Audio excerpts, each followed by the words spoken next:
ঢাকা শহরে বৃষ্টি হলে জলাবদ্ধতা হয়, এটা একটা কমন টার্মিনোলজি, এটা কোনো নিত্য নতুন ব্যাপার না। শিক্ষার্থীরা তারা এই ধরনের একটা ন্যারেটিভ, এই ন্যারেটিভটাকে তারা নেগেটিভে নিয়ে গেল। ইউ সি, জাতি যদি এইভাবে অর্থ কানা হয়ে যায় তাহলে তো আমাদের ভবিষ্যৎ ভালো হবে না। কিভাবে না আমাকে নিয়ে ট্রোল শুরু হলো, এবং যারা ট্রোল করতে শুরু করলো তাদের কেউ পরীক্ষার্থী না। আমি তো ঢাকা শহরে আইডিয়াল কলেজ বা ল্যাবরেটরি স্কুল বা ভিকারুন্নেসা, আমি তো কাউকে দেখিনি আন্দোলন করতে, কেউ আন্দোলন করতে আসেনি। এইভাবে আন্দোলন করে মিসগাইডেড করে কি একটা হ্যাভক সৃষ্টি করলো। মন্ত্রীর পদত্যাগ এগুলো হচ্ছে টোকাই বলাবাই না, সে এসব কথা বলে। মন্ত্রীর পদত্যাগ এসব কথার কথা। আমরা আন্দোলনে যাওয়ার মতো স্টুডেন্ট না। ঘরে বসে পড়তে পড়তে দেখি রাত 12টা বেজে গেছে। এই যে পানি যেখানে যেখানে উঠতেছে সেখানে মনে করেন স্থগিত করা উচিত, আমি যেটা মনে করি। আর যেখানে পানি নেই, যেমন আমাদের এখানে, এটা কেন্দ্রে চলা উচিত। ক্ষমা চাওয়ার পর সুযোগ বুঝে 180 ডিগ্রি ঘুরে গেলেন মাননীয় শিক্ষামন্ত্রী। আসসালামু আলাইকুম। দেশ ও দেশের বাহিরে যে যেখান থেকে ভিডিওটি এই মুহূর্তে দেখছেন, অনুরোধ করব সকলকে দয়া করে পুরো ভিডিওটি শেষ পর্যন্ত দেখবেন। খুবই গুরুত্বপূর্ণ ভিডিও নিয়ে হাজির হয়েছি আপনাদের মাঝে, প্রিয় দর্শক। অবশেষে সকল নিরাপত্তা ভেঙে মুখ খুলল শিক্ষামন্ত্রী এহসানুল হক মিলন। তিনি তার পদত্যাগের দাবিতে ছাত্ররা যেই আন্দোলন করেছে সেই প্রসঙ্গে কথা বলেছেন। শিক্ষার্থীদের যেই আন্দোলন শিক্ষামন্ত্রীর পদত্যাগের দাবিতে, সেই প্রসঙ্গে তিনি গুরুত্বপূর্ণ কিছু বক্তব্য রেখেছে। শিক্ষামন্ত্রী এহসানুল হক মিলন আজকে তিনি তার বক্তব্যের মাঝে বলেছেন যে সমস্ত শিক্ষার্থী কিংবা ছেলে মেয়ে রাজপথে নেমে শিক্ষামন্ত্রীর পদত্যাগের দাবি করেছিল, তারা কেউ শিক্ষার্থী নয়। শিক্ষামন্ত্রী এহসানুল হক মিলন বলেন, তারা সকলেই টিকটকার, তারা ভাইরাল হওয়ার নেশায় রাজপথে নেমে আমার পদত্যাগের দাবিতে আন্দোলন করেছে। এছাড়াও শিক্ষামন্ত্রী এহসানুল হক মিলন তিনি জানিয়েছেন যে যেই কথাটির কারণে তিনি সংসদে দাঁড়িয়ে দুঃখ প্রকাশ করেছে, ক্ষমা চেয়েছে, এবং যেই কথার প্রেক্ষিতে সারা দেশের শিক্ষার্থীরা একটা সমালোচনা করছিল ফার্মের মুরগি বলার কারণে শিক্ষার্থীদের, এই বক্তব্যের ব্যাখ্যাও দিয়েছেন শিক্ষামন্ত্রী। এবারে তিনি বলেছেন, তিনি তার মেয়েকে উদ্দেশ্য করে কথা বলেছেন। তিনি বলেছেন, আমার মেয়ে তো ফার্মের মুরগির মতো, বৃষ্টির পানি মাথায় পড়লে ঘন ঘন জ্বর চলে আসে। আজকালকার ছেলেমেয়েরা দেখো, আবার বৃষ্টি যদি হয় তাহলে যেন বৃষ্টির পানিতে ভিজে জ্বর ঠান্ডা না লাগে। শিক্ষামন্ত্রী বলেন যে একজন অভিভাবক হিসাবে আমি এই বক্তব্যটি রেখেছিলাম, কোনো খারাপ উদ্দেশ্য নিয়ে কিংবা কাউকে ছোট করার জন্য, কারোর মনে আঘাত দেওয়ার জন্য এ ধরনের বক্তব্য আমি রাখিনি। প্রিয় দর্শক শ্রোতা মণ্ডলী, চলুন কথা না বাড়িয়ে শিক্ষামন্ত্রী কি বলল, তার পদত্যাগের দাবিতে যে সমস্ত শিক্ষার্থীরা রাজপথে আন্দোলন করেছিল তাদেরকে কেন তিনি শিক্ষার্থী মনে করেন না, তিনি কি বলছেন, এবং ফার্মের মুরগি বলার কারণটা কি ছিল, সে সমস্ত বিষয় জানবো। পুরো ভিডিওটি শেষ পর্যন্ত দেখবেন আশা করছি। সিটি কলেজ থেকে এক মেয়ে বারবার আমার প্রিয়কে কল করছে, স্যার কি একটু কথা বলতে দেন না। তো ভাবলাম বাচ্চা মেয়ে কল করেছে, বৃষ্টিতে ভিজে এসে পরীক্ষাটা আমার জিজ্ঞেস করলো, স্যার পরীক্ষাটা পেছানো যেত না? বললাম, দেখো পরীক্ষাটা আমরা নেই, জনপ্রশাসন, আমাদের অ্যাডমিনিস্ট্রেশন, সকলকে মিলে আমরা পরীক্ষাটা নেই, এটা হুট করে চেঞ্জ করা যায় না। তবে আমি বিকেল 5টা পর্যন্ত মেট্রোলজিস্টের সাথে, ওয়েদারম্যানের সাথে কথা বলেছি, তারা বলেছে কোনো বৃষ্টি হবে না, সেই জন্য আমরা পরীক্ষাটা নিচ্ছি।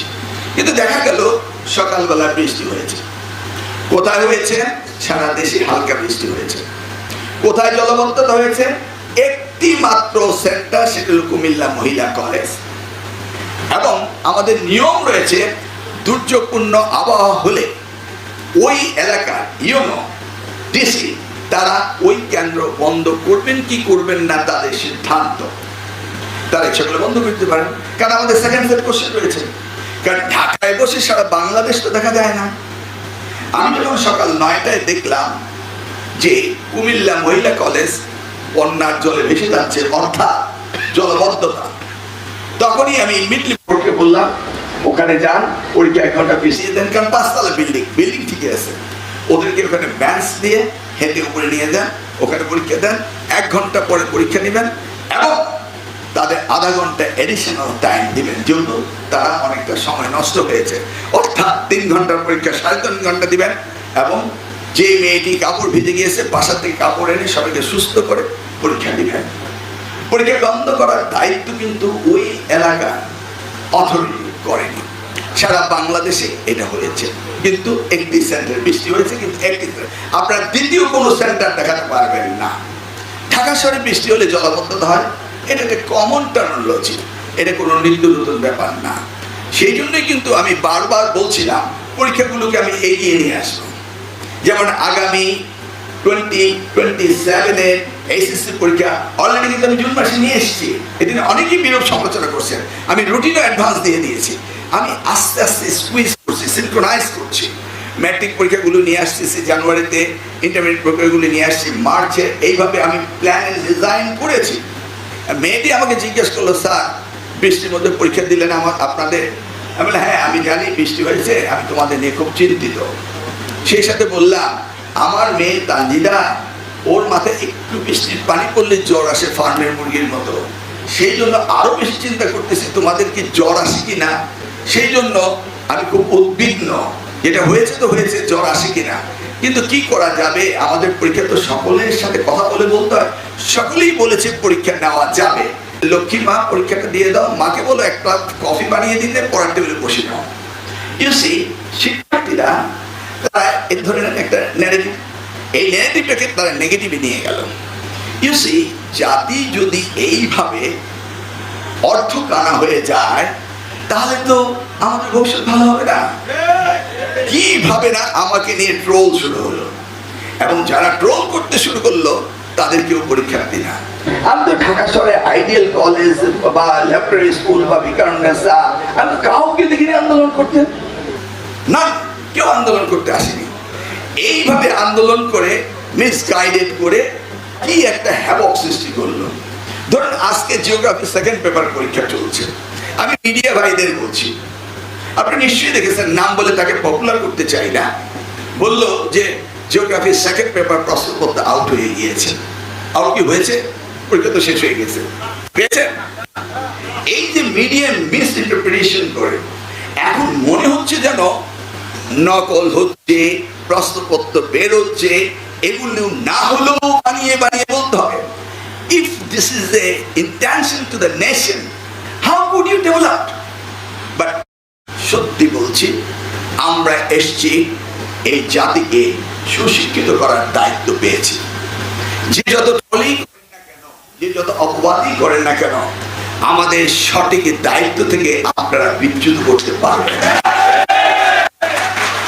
2001 সাল থেকে 2006 সাল দেশমাতা বেগম খালেদা জিয়ার সময় এই মন্ত্রণালয়ের প্রতিমন্ত্রীর দায়িত্ব পালন করেছিলাম, আর আজকে তারই জ্যেষ্ঠ সন্তান জনাব তারেক রহমানের আন্ডারে আমি দায়িত্ব পালন করছি। কি করে আপনারা ভাবতে পারেন যে অন্যায়কে প্রশ্রয় দিতে আমাকে নির্দেশ দেওয়া হবে? নিশ্চয়ই না। আপনারা আপনাদের অবস্থানে কঠিন থাকুন, লেখাপড়া আমাদের করতেই হবে এবং তার মান উন্নয়ন আমাদের করতেই হবে। আমরা আন্দোলনে যাওয়ার মতো স্টুডেন্ট না। ঘরে বসে পড়তে পড়তে দেখি রাত 12টা বেজে গেছে গা। এই যে পানি যেখানে যেখানে উঠতেছে সেখানে মনে করেন স্থগিত করা উচিত, আমি যেটা মনে করি। আর যেখানে পানি নেই, যেমন আমাদের এখানে, এটা কেন্দ্রে চলা উচিত। কারণ মনে করেন আমাদের তো কোনো সমস্যা হইতেছে না, পানি পারা যেতেছে না, তো এখানে আমাদের তো অফ করার কোনো কথা না। উল্টা মনে করেন আরো আমাদের অ্যাডমিশনের সময়টা পিছিয়ে যাবে। কিন্তু আমাদের উচিতটা কি, মানে শিক্ষামন্ত্রীর উচিতটা কি, যে সহজ কোশ্চেন করা, অন্যান্য বোর্ডের মতো করে সহজ কোশ্চেন করা। কারণ সে আসছে কিন্তু বেশি মাস হয় নাই, আর আমাদের পড়াটা চেঞ্জ হয়েছে কিন্তু বেশি মাস হয় নাই। এটা সে তার মেয়েকে উদ্দেশ্য করে, আবার আমাদের উদ্দেশ্য করে সবাই সেম বলছে। কিন্তু কালকে রাত্রে যেহেতু সংবাদে বলে গেছে সরি, তো এটা নিয়ে বারবার কথা আর বলা উচিত না, যেটা মনে করি। কারণ যে সরি বলে তার মাফ করে দেওয়া উচিত। মন্ত্রীর পদত্যাগ এগুলো হচ্ছে টোকাই বলা ভাই না, সে এসব কথা বলে। মন্ত্রীর পদত্যাগ এসব কথার কথা। বোর্ডটা আবার আমার যে হল পড়ছে ও পর্যন্ত মানে অবাক হয়েছে, এটা কি প্রশ্ন? উনি 5 মার্কের একটা ইয়ে রাখেন, স্কোপ রাখেন, উনি ডাইরেক্ট হার্টে চলে গেছে। আমার স্পেশালি দাবি হচ্ছে রুটিন। অসম্ভব যে 2 বছর ধরে প্র্যাকটিস করছে, একদিনের ভিতরে রিভিশন দেওয়া অসম্ভব। আপনি 11টা মানে কোন সময় দেখছেন, মানে আপনার গত 15-10 বছর আপনারা, আমি আসলে আমি একজনের সাথে কথা শুরু করেছি, অনেকদিন চলে আসছেন। প্লিজ আমার অভ্যাস নেই এরকম কথা বলার। আমি ছাত্র, আমাকে এখন টেবিলে থাকা উচিত, আমার এখানে আসবে। থাকছে, ঠিক আছে? আমি আসছি মিরপুর, এখান থেকে আসছি। রুটিন অবস্থা অনেক বাজে। এখনকার এই সায়েন্সের 2টা সাবজেক্টে এই অবস্থা করছে। আগামীতে এখন আরো আছে কত, আরো 3টা সাবজেক্ট, 6টা পরীক্ষা আছে। কি অবস্থা এটা দেখেন শুধু। রুটিনটা এক্সপ্যান্ড করতে হবে, টাইম রিভিশনের জন্য টাইম দিতে হবে। মন্ত্রীর পদত্যাগ এগুলো হচ্ছে টোকে বলা হয় না, সে এসব কথা বলে। মন্ত্রীর পদত্যাগ এসব কথার কথা। আর এটা ঠিক আছে, ওনার কথার ভিতরে একটু সমস্যা আছে। উনি স্টুডেন্টদের প্যানিক ক্রিয়েট করতেছে। আমি মানে নিউজ টু দেখানো কমাই দিচ্ছি পরীক্ষার কারণে। তাও আমি দেখছি যত সময় আমার এই খেয়াল আছে প্রায় 30% মতো অ্যাবসেন্ট। তারপরে দিয়ে প্রতিদিন তো আছে। আর লাস্ট পরীক্ষার আগে মানে আজকে আগে লাস্ট পরীক্ষা যেটা গেছে ওইখানে তো কমসে কম 20,000-এর মতো অ্যাবসেন্ট গেছে। আর লেট হলে ইয়েরা কভারেট করে না। আজকে যে পরীক্ষা গেছে আজকে একটা ওয়ার্ড পড়তে পারিনি, শরীরও খারাপ। আর এখানে এত শর্ট সময়ের ভিতরে ধরতে ভয় লাগতেছে। আবার নিউজ বারবার আপডেট চেক করতেছি কি হইতেছে। মন্ত্রীর পদত্যাগের দাবিটা আসলে আমরা তো যুক্তি মনে হচ্ছে না, কিন্তু কিছু পয়েন্ট আছে, স্পেসিফিক কিছু পয়েন্ট আছে। যেমন কি উনি প্যানিক ক্রিয়েট করতেছে অনেক। উনি যে প্যানিক ক্রিয়েট করতেছে, আগামীতে মনে করেন কেউ এই এসএসসি আর এইচএসসি পরীক্ষা দিবে নাকি এটারও সন্দেহ আছে। আর আরেকটা বড় জিনিস, আপনারা পারলে একটা বোর্ডিং প্ল্যাটফর্ম ক্রিয়েট করেন যেখানে মনে করেন কারা স্যাটিসফাইড নাকি এই স্টুডেন্টরা। আমি মানে গার্জিয়ানের কথা বলি না, গার্জিয়ান একটা থার্ড গ্রেড জিনিস, গার্জিয়ান বাদ, এই প্রশাসনও বাদ। প্রশাসন যদি মানে প্রশাসনের সচেতন থাকতো তাহলে একটা মেয়ে জানতো আত্মহত্যা করার সাহস করতো না, ঠিক আছে? প্রশাসন যদি থাকতো প্রশ্ন ভুল আসতো না। আমরা প্রিপারেশন নিয়ে আসছি, প্রথমে পাস মার্কের জন্য একটা পার্সেন্টেজ রাখতে হয়, তারপরে আপনি আরেকটু আস্তে আস্তে করে হার্টে যেতে হয়, আর কি ইউনিটের দিকে যেতে হয়। উনি পাস মার্কের একটা রাখেন, স্কোপ রাখেন, উনি ডাইরেক্ট হার্টে চলে গেছে। আমরা ডানে বামে তাকাবো না কেন? প্রশ্ন দেখে মানে আমি সন্দেহ পড়ে গেছি। আমি মনে করছি আমি মানে আমার একটু ল্যাকিংস আছে, আমি পড়া ঠিক মতো পড়ি নাই। ওরা দেখি যেগুলো ভালো A+ পাওয়া বোর্ড টপার, আমার যে হল পড়ছে ওইখানে বোর্ড টপারের সিট পড়ছে, ও পর্যন্ত মানে অবাক হয়েছে। এটা কি প্রশ্ন? ক্ষমা চাওয়ার পর সুযোগ বুঝে 180 ডিগ্রি ঘুরে গেলেন মাননীয় শিক্ষামন্ত্রী জনাব ডক্টর আ.ন.মা ইহসানুল হক মিলন। শিক্ষামন্ত্রী শিক্ষার্থীদের সাথে প্রতারণা করছেন, পোল্টি মেরেছেন। এই পোল্টিবাজি জাতি মনে রাখবে। এখন আপনি পার পেয়েছেন, কিন্তু আপনাকে ভুগতে হবে। আমাদের এই তরুণ প্রজন্মের সাথে আপনি জাস্ট ফাজলামি করলেন, তামাশা করলেন। কত বড় পোল্টিবাজ আপনাদেরকে এখন দেখাবো। দর্শক দেখেন, আপনাদের নিঃসন্দেহে মনে আছে যে এই কয়েকদিন আগের কথা, শিক্ষার্থীরা যৌক্তিক দাবিতে আন্দোলন করেছিল। কি যৌক্তিক? যে ভয়াবহ বন্যা এবং বৃষ্টির মধ্যে তাদের পরীক্ষা নিয়েছিল, এটা সম্পূর্ণ অমানবিক ছিল এবং বিএনপির লোকজন এর বিরোধিতা করেছিল। রুহুল কবির রিজভী নিজে বলেছেন, স্পষ্ট করে বলেছেন যে এই পরীক্ষা পেছালে 2-1 দিন কি এমন হতো। ছাত্র দলের ছেলেরা পরীক্ষা পেছানোর কথা বলেছিল। এর মানে শিক্ষামন্ত্রী একটা অযৌক্তিক কাজ করেছেন, কোনো সন্দেহ নেই। এবং তিনি শিক্ষার্থীদেরকে বলেছিলেন ফার্মের মুরগি, ব্রয়লার মুরগি, যে একটু বৃষ্টিতে ভেজতেই জ্বর আসে। শিক্ষার্থীরা ফুঁসে উঠেছিল, তারা তার পদত্যাগের দাবিতে আন্দোলন করেছিল। আমরা অবশ্য বলেছিলাম যে পদত্যাগ করতে হবে, এটা জরুরি না, নানানভাবে এটা সমাধান হতে পারে। তবে শিক্ষার্থীদের বেশিরভাগ দাবি মেনে নিয়েছেন। এক পর্যায়ে পদত্যাগের দাবিটা থমকে গেছে। এটা বিএনপির বা এহসানুল হক মিলনের একটা গুড লাক যে পদত্যাগের দাবিতে আন্দোলন এক পর্যায়ে থমকে গেছে, ছেলেমেয়েরা ঘরে ফিরে গেছে, যেহেতু তাদের বেশিরভাগ দাবি মেনে নেওয়া হয়েছে। আবার পরীক্ষা নিবে, প্রশ্নে ভুল যেটা সেটা নাম্বার দিয়ে দিবে, যারা পরীক্ষা দিতে পারেনি তারা পরীক্ষা দিতে পারবে, মানে সব দাবি মেনে নিয়েছে জাস্ট পদত্যাগ ছাড়া। এবং শিক্ষামন্ত্রী যে ফার্মের মুরগি বলেছেন, এই জন্য তিনি ক্ষমাও চেয়েছেন। স্বাভাবিকভাবে আমরাই বলেছিলাম যেখানে মুরব্বী মানুষ ক্ষমা করে দিয়ে আন্দোলনটা থামালে খারাপ হয় না। আমি নিজে বলেছিলাম বেশ কয়েকবার। আর এখানে আওয়ামী লীগের ইন্ধন থাকতে পারে, তারা সুযোগের অপেক্ষা আছে, তাদেরকে সুযোগ দেওয়া যাবে না, সতর্ক থাকতে হবে। এবং জামাত, এনসিপি এরা কেউই শিক্ষামন্ত্রীর পদত্যাগ চায়নি, শিক্ষার্থীরা চেয়েছিল। তবে এখানে সিগনিফিকেন্ট বিষয় ছিল, যখনই আমরা দেখেছি যে শিক্ষামন্ত্রী সংসদে দাঁড়িয়ে দুঃখ প্রকাশ করেছেন, অবশ্যই প্রধানমন্ত্রীর সাথে মিটিং এর পর দুঃখ প্রকাশ করেছেন, তখন আমি নিজে বলেছিলাম যে পদত্যাগ করলে ভালো হয়, বাট যেহেতু তিনি দুঃখ প্রকাশ করেছেন, শিক্ষার্থীরা এটা বিবেচনা করে দেখতে পারে ক্ষমা করবে কি করবে না। ক্ষমা চেয়েছেন, দুঃখ প্রকাশ করা দ্যাট মিনস ক্ষমা চাওয়া। যেই যখন আন্দোলন চলছে বেকায়দায় করেছেন, আলামত ভালো না, প্রধানমন্ত্রী চাপ দিচ্ছেন, তখন সংসদে দাঁড়িয়ে আপনি ক্ষমা চাইলেন। যে আন্দোলনটা থেমে গেছে, ছেলেমেয়েরা ঘরে ফিরে গেছে, এখন আপনি বলছেন যে না কিসের ক্ষমা, আমি তো ঠিকই বলেছি, আমি তো ভুল কিছু বলিনি। কি আমি আমার মেয়েকে বলেছি, তোমাদেরকে তো বলিনি, তাহলে আপনি ক্ষমা চাইলেন কেন? আপনার মেয়ের কাছে ক্ষমা চাইলে এটা ইন্টারনাল ব্যাপার, আপনি সংসদে দাঁড়িয়ে দুঃখ প্রকাশ করলেন কেন? যে বিষয়ে আপনি স্বীকার করে দুঃখ প্রকাশ করেছেন সেই বিষয়ে আপনি এখন বলছেন অন্য কথা। এর মানে দুঃখ প্রকাশটা ছিল তামাশা, আর এখন যেটা বলছেন যে না আমি এই কথা বলিই নাই, অথচ আপনি বলেছেন, এইটা হচ্ছে আপনার অরিজিনাল কথা। আন্দোলন যদি না থামতো তাহলে তিনি প্রয়োজনে আবার দুঃখ প্রকাশ করতেন, আর আন্দোলন থেমেছে বলে এখন বলছেন যে না আমি দুঃখ প্রকাশ, মানে এখন বলছেন যে আমি তো শিক্ষার্থীদেরকে কিছুই বলিনি। এবং তিনি ক্ষোভ ঝাড়ছেন, যারা আন্দোলন করছে তাদেরকে তুচ্ছ তাচ্ছিল্য করছেন, তাদেরকে কেউ হুমকি দামকে দিয়েছে, কারাই আন্দোলন করেছে, আন্দোলনে ইন্ধন কারা দিয়েছে আমরা তালিকা করছি। অথচ আন্দোলন চলাকালীন সময় এইসব কথাবার্তা কিছু বলে নাই, তখন নিরিবিলি। ছাত্রদল তখন না না না যৌক্তিক যৌক্তিক ঠিক আছে, যে আন্দোলন থেমে গেছে এখন বলে যে আন্দোলনের পিছনে কারা ছিল আমরা দেখবো অমুক্ত। তো দর্শক এবং শিক্ষার্থীরা তাকে ট্রল করেছে, এটা গণতান্ত্রিক অধিকার। যে আন্দোলন শেষ এখন বলে যে ট্রল করে কোনো লাভ হবে না, আর তখন কিন্তু চুপসে গেছিল। বুঝতে পারছেন প্রতারণা পোল্টিবাজি কাকে বলে ও কত প্রকার ও কি কি।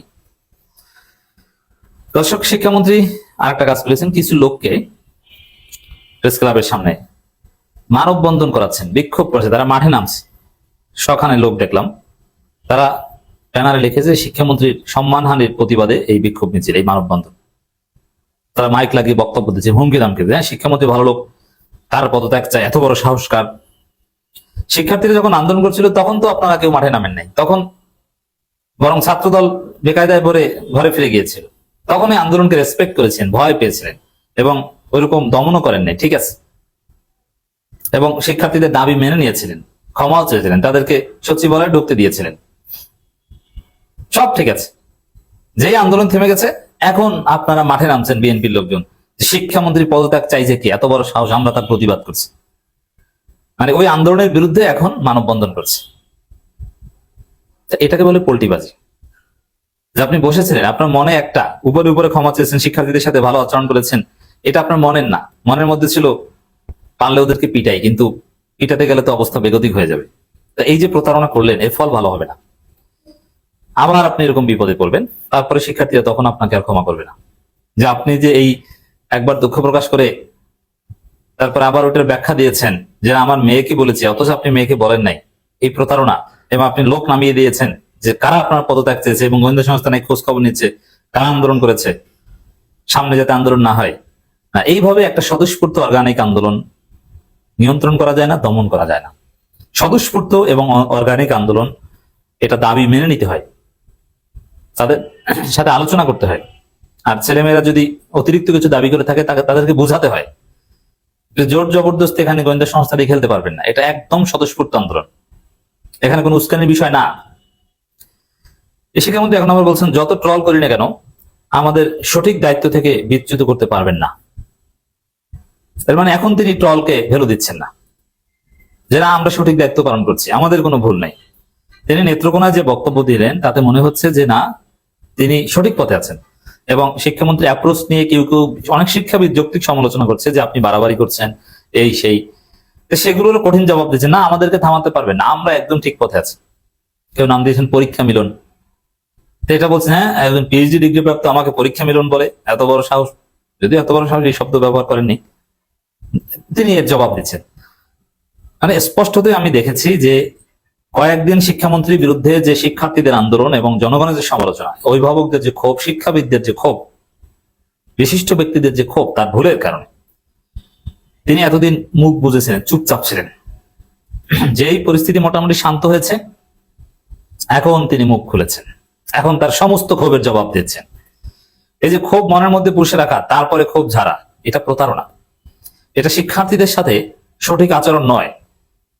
আপনি যদি একদম সৎ হতেন তাহলে ওই সময় আপনার মনের মধ্যে যা বলে দিতেন, আপনার পথ টিকলো টিকলো না টিকলো না টিকলো, কিন্তু ওই সময় আপনি এক আচরণ করলেন, এখন সুযোগ বুঝে আপনি আরেক আচরণ করছেন। এই প্রতারণা পুরো জাতি মনে রাখবে।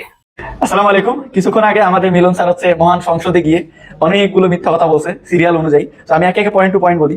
সবার আগে ওনার বক্তব্যটা শোনার পরে আমার মাথায় এই জিনিসটা আসে, অনন্ত জলিল ভাইয়ের একটা সেই বিখ্যাত ডায়লগ, যে একটা মিথ্যা বললে অনেকগুলো মিথ্যা, আসলে সেই মিথ্যা ঢাকার জন্য যে মিথ্যা বলা হয় সেটা মিথ্যাই থাকে।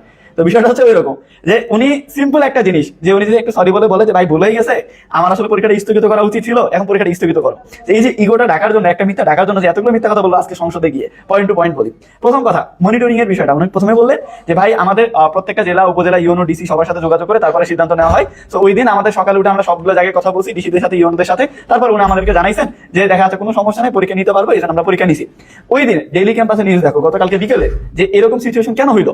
এটাতে যখন শিক্ষা মন্ত্রণালয়ে যখন জিজ্ঞেস করা শিক্ষা বোর্ডের কর্মকর্তাদের, তখন বলছে যে আমরা ওয়েদার রিপোর্ট নেওয়ার জন্য আমরা রাতে ডিসিদেরকে কয়েকবার কল দিছি, কিন্তু তারা ফোন রিসিভ করেনি, বিধায় আমরা ধরে নিছি যে ওয়েদার ঠিক আছে, এই জন্য আমরা পরীক্ষা ক্যান্সেল করিনি, পরীক্ষা স্থগিত করিনি। আমাদেরও পরীক্ষা স্থগিত করার ইচ্ছা ছিল। গতকালকে শিরোনাম দেখেন, ডিএবি ক্যাম্পাস নিউজে এখনো আছে যে পরীক্ষা স্থগিত করার ইচ্ছা শিক্ষা মন্ত্রণালয়ের ছিল, কিন্তু দিয়ে ওই বিস্তারিত দেখেন তাহলে পেয়ে যাবেন সেখানে নিউজ। এটা তো প্রথম মিথ্যা। দ্বিতীয় মিথ্যা, শিক্ষামন্ত্রী কিভাবে দাঁড়ায় ওই জায়গায় বললো যে শুধুমাত্র কুমিল্লা বোর্ডেই এরকম জলাবদ্ধতা হয়েছে। কালকে নিউজ গুলো দেখেন ভাই, শিক্ষা বোর্ডে, ঢাকা শিক্ষা বোর্ড পর্যন্ত অর্ধেক 1 কোমর সমান পানি, সেখান থেকে শিক্ষা বোর্ড থেকে খাতা নিয়ে যাচ্ছে টিচারেরা। পরীক্ষা কেন্দ্রগুলোর অবস্থা আমাদের কাছে, আমি জানতাম এই ধরনের কথা বলবে পরে, এই ধরনের মিথ্যাচার করবে। আমাদের এখানে কম করে 1000 ভিডিও আমি দিতে পারবো তোমাদেরকে, শুধু ওই জায়গাতে না। এরপরে হচ্ছে সিলেট শিক্ষা বোর্ড, ঢাকা পুরো জায়গা, এরপরে দেখা যাচ্ছে ফরিদপুর, যশোর, আমাদের নওগাঁ, মানে সারা দেশের অধিকাংশ জায়গাতে এরকম শত শত ভিডিও আমাদের ইনবক্স আছে, যেগুলো আমি প্রোভাইড করতে পারবো শিক্ষামন্ত্রীকে। যদি চাই দেখাইতে পারবো না, কারণ তো দিন জানা দেখতে পারেন না, দিনের বেলা বৃষ্টি জমা গেলে, তো হচ্ছে ওনাকে দেখতে পারবো। দ্বিতীয় মিথ্যা কোনটা বললো যে কুমিল্লাতেই শুধুমাত্র এরকম পরিস্থিতি আছে। ভাই কুমিল্লাতে শুধু হয়নি, শুধু একটা কলেজে। এত বড় মিথ্যা কথা কিভাবে বলতে পারে মানুষ? এরপরে 3 নাম্বার কথা, যে উনি বলছেন যে মডারেটর যারা আছে এটা হচ্ছে গত সরকারের আমলে, ওনাদের মাত্র 4 মাস হয়েছে ক্ষমতায় আসা, এই জন্য নাকি যে দেখা যাচ্ছে যারা ওই দায়িত্বে আছে প্রশ্ন বানানোর, তারা প্রশ্ন বানাইছে আজ থেকে 2 বছর আগে, উনি এই বিষয়ে জানো না। এত বড় মিথ্যা কথা। আপনার অভিন্ন প্রশ্নপত্র ডিসিশন কবে নিছেন? অভিন্ন প্রশ্নপত্র ডিসিশন কয়েক মাস হইলো।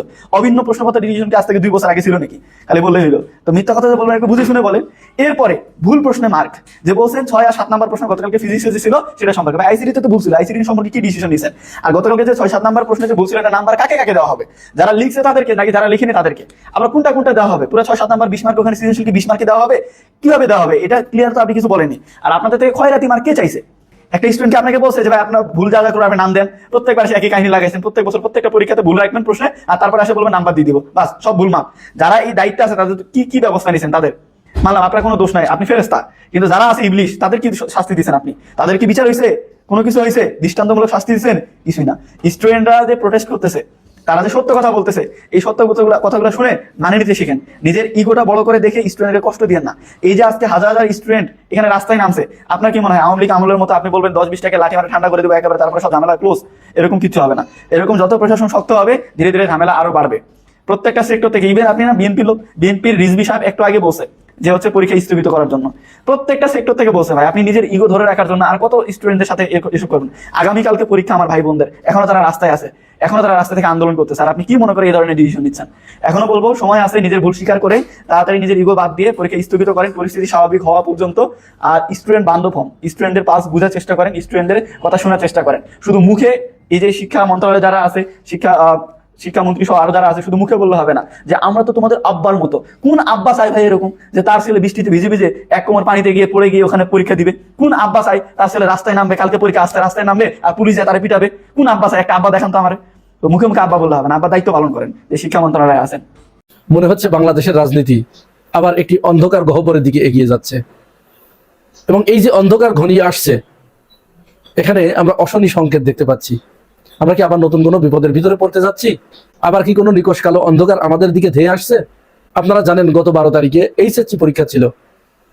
এদিন সারা দেশে প্রবল বৃষ্টিপাতের কারণে ঢাকা সহ দেশের বিভিন্ন জেলা পানির নিচে তলিয়ে গিয়েছিল। কিন্তু শিক্ষা মন্ত্রণালয় এবং জনপ্রশাসন মন্ত্রণালয় শিক্ষার্থীদের কথা বিবেচনা না করে তারা অবিবেচকের মতো ওই অবস্থায় পরীক্ষা জারি রাখে। আর এই পরীক্ষা দিতে গিয়ে ছাত্রছাত্রীরা অনেকেই ম্যানহোলের ভিতরে পড়ে গিয়েছিল। আপনারা সেই ভিডিও দেখেছেন, আমি গতকালই এই বিষয়ে কথা বলেছি। কিন্তু আলোচনার বিষয় যেটা, শিক্ষা মন্ত্রণালয় এবং জনপ্রশাসন মন্ত্রণালয়ের এই স্বৈরাচারী মনোভাবের বিরুদ্ধে এর প্রতিবাদ জানিয়ে ছাত্ররা 13 এবং 14 তারিখ 2 দিন বিক্ষোভ সমাবেশ করে ঢাকা সহ দেশের বিভিন্ন জেলায়। আর বিশেষ করে 14 তারিখে যখন আমি এই ভিডিও করছি, ঢাকার বিভিন্ন পয়েন্টে সংসদ ভবন এলাকায় ব্যাপক বিক্ষোভ সমাবেশ হয়। এই বিক্ষোভ চলাকালীন সময়ে এক পর্যায়ে শিক্ষামন্ত্রী এই ছাত্রছাত্রীদেরকে ব্রয়লার মুরগির সাথে তুলনা করে বসলেন। ভয়ঙ্কর কথা। শিক্ষামন্ত্রীর এই মন্তব্যের পরেই ছাত্র সমাজ যেন একেবারে ফুঁসে উঠেছে। তারা ওই 24-এর গণ আন্দোলনে যেরকম স্লোগান দেওয়া শুরু করেছিল, আমি কে তুমি কে, রাজাকার রাজাকার, কে বলেছে স্বৈরাচার স্বৈরাচার। শেখ হাসিনার এই একটি মাত্র বক্তব্যের কারণে তাকে কিন্তু বাংলাদেশ থেকে পালিয়ে চলে যেতে হয়েছে। কেউ তাকে রক্ষা করতে পারে নাই। জেন জিদের কাছে, কমলমতি শিক্ষার্থীদের কাছে তারা নাকে খত দিয়ে এখান থেকে বের হয়ে গেছে, কারণ শেখ হাসিনা ওই যে বেফাস মন্তব্যটা করে ফেলেছিল। এহসানুল হক মিলন শিক্ষামন্ত্রী, তিনিও ঠিক এরকম একটি বেফাস মন্তব্য করে বসলেন। তিনি বলে বসলেন যে যারা সামান্য একটু বৃষ্টিতে একটু রিস্ক নিয়ে পরীক্ষা দিতে পারে না তারা আসলে ব্রয়লার মুরগি, এই জাতীয় কথা আর কি। বলার সাথে সাথে ছাত্রছাত্রীরা স্লোগান শুরু করলো, তুমি কে আমি কে, ব্রয়লার মুরগি ব্রয়লার মুরগি, কে বলেছে, শিক্ষামন্ত্রী শিক্ষামন্ত্রী, এই জাতীয়। এবং শিক্ষামন্ত্রীর পদত্যাগ তারা এখন চেয়ে আন্দোলন করছে। এরই ভিতরে সংসদ ভবন এলাকায় পুলিশের সাথে ধাওয়া পাল্টা দেওয়া হয়েছে, ইটপাটকেল ছোড়াছুরি হয়েছে। তার মানে পরিস্থিতি কিন্তু আস্তে আস্তে একটু বিপদের দিকে চলে যাচ্ছে। এরই ভিতরে উত্তরায় যেটা ঘটলো, ছাত্রলীগ যেরকম শেখ হাসিনার আমলে যখন ছাত্ররা রাস্তায় নেমেছিল, তখন ছাত্রলীগ শুরুতেই তারা এই ছাত্রদেরকে ছত্রভঙ্গ করার জন্য, তাদেরকে রাস্তা থেকে উঠিয়ে দেওয়ার জন্য, বাসায় পাঠিয়ে দেওয়ার জন্য তাদের মোবাইল চেক করা, তাদেরকে মারধর, তাদের ওই সমাবেশগুলোতে যে ছাত্রলীগ হানা দেয়া, হামলা করা, মাস্তানি করা, হেলমেট বাহিনী দিয়ে, পেটোয়া বাহিনী দিয়ে ছাত্রদেরকে পেটানো, মূলত কিন্তু শেখ হাসিনার উপরে ক্ষোভটা দ্বারা বেঁধে উঠেছিল এবং এক দফার দিকে এগিয়ে গিয়েছিল ছাত্রলীগের এরকম স্বৈরাচারী মনোভাবের কারণে। ঠিক একই কাজ আজ ছাত্র দল করে বসলেন উত্তরায়। কেন রে ভাই, তোর এখানে যাওয়ার কি দরকার ছিল? ছাত্ররা তাদের ভিতরে যে ক্ষোভটা দানা বেঁধেছে, তারা একটু ক্ষোভ জানিয়ে তারা একাই ঘরে ফিরে যাবে। বিষয়টা তো এরকম না যে তারা সরকার পতনের আন্দোলনে যাচ্ছে। হ্যাঁ, সতর্ক থাকা দরকার, কারণ এই ফাঁকে, এই সুযোগে স্বৈরাচারের দোসর এখানে ঢুকে পড়া বিচিত্র কিছু নয়। কিন্তু তার মানে তো তোমাকে ওখানে যে এই কমলমতি শিক্ষার্থীদের এবং আন্দোলনরত শিক্ষার্থীদের মাদকাসক্ত টিকটকার এইগুলো বলার জন্য তো তোমাকে ওখানে যাওয়ার কোনো দরকার ছিল না। আবার ছাত্র দলের কেন্দ্রীয় সভাপতি রাকিব উদ্দিন, তার নেতৃত্বে একটি মিছিল হলো, সেই মিছিলে আন্দোলন করছে কমলমতি শিক্ষার্থীরা, আর রাকিবের নেতৃত্বে যে মিছিল হলো সেই মিছিল থেকে স্লোগান উঠলো, একটা একটা শিবির ধরে ধরে জবই কর। ছাত্রলীগ কিন্তু এই কারণেই একেবারে ধ্বংস হয়ে গেছে, টোটালি ধ্বংস হয়ে গেছে। বাংলাদেশের রাজনীতিতে তারা অপ্রাসঙ্গিক হয়ে গেছে, তারা আর মাঠেই নামতে পারে না। সেই কাজ আপনারা করতে চাইেন না দয়া করে।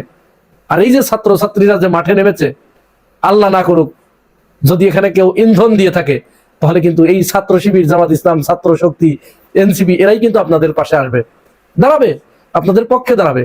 তাদেরকে শত্রু বানায় নিয়েন না।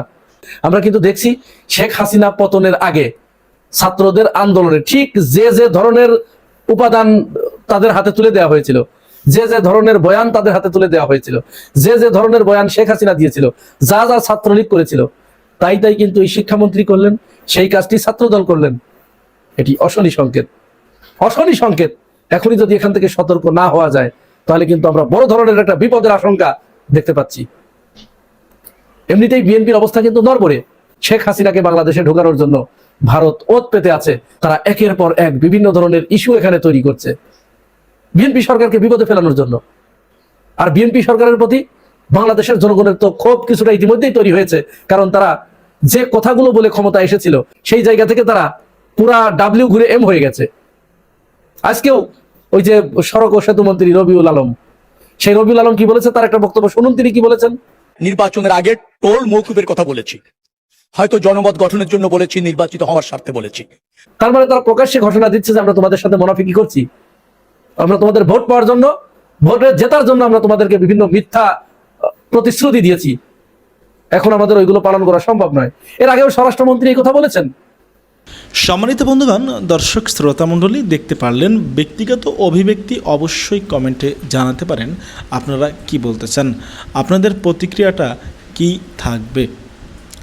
শিক্ষামন্ত্রী এহসানুল হক মিলন, আপনারা কি মনে করেন তিনি যোগ্য ব্যক্তি?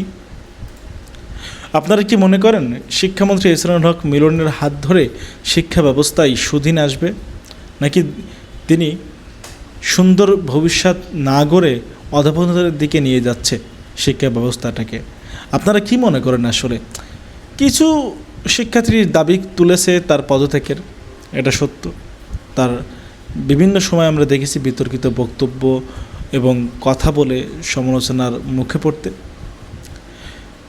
আমি আশা করব ভবিষ্যতে আমাদের মাননীয় শিক্ষামন্ত্রী এহসানুল হক মিলন সাহেব তিনি খুব ভেবেচিন্তে কথা বলবেন, কারণ আজকালকার এই জেনজি জেনারেশন তারা কাউকেই ছাড় দেয় না। তবে শিক্ষামন্ত্রী এহসানুল হক মিলনের একটা গুণ আছে, ভালো গুণ, সেটি তিনি স্বপ্ন দেখেন এদেশের শিক্ষা ব্যবস্থার মানটা অনেক উন্নত করার। আশা করি সেই স্বপ্ন বাস্তবে রূপান্তর করবেন তিনি। বাংলাদেশের মধ্যে একটা সুন্দর শিক্ষা ব্যবস্থা কায়েম করবেন, প্রতিষ্ঠা করবেন। বাংলাদেশকে বিশ্বের একটি এডুকেশন হাব হিসাবে গড়ে তোলাই তার লক্ষ্য হবে বলে আশা করছি। ভালো থাকবেন, সুস্থ থাকবেন। আজকের মতো এ পর্যন্তই। আল্লাহ হাফেজ।